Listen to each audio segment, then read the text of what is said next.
In this video, I'm going to show you how you can easily preserve the last camera settings on your iPhone. Be sure to watch the video to the very end so you don't make any mistakes.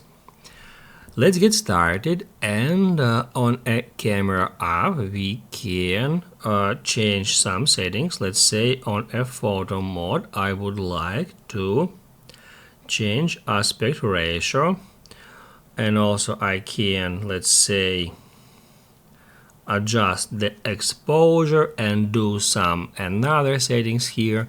Let's say on a portrait mode I can change natural light to studio light in that way. Basically guys, on a camera we can do some settings.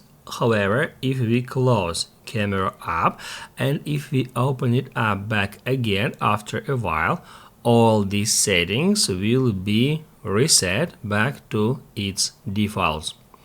However, I'm gonna show you how we can preserve some of them, and all we have to do in that case is first off head over to our device settings, and that's where we need to search for camera settings. After that, we need to get into preserve settings, and that's where we can preserve some settings from that list.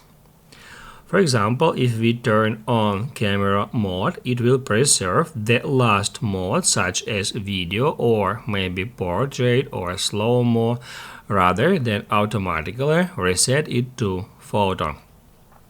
If you would like to preserve the last used filter, aspect ratio or light settings, like in my case, you need to turn on the creative controls option.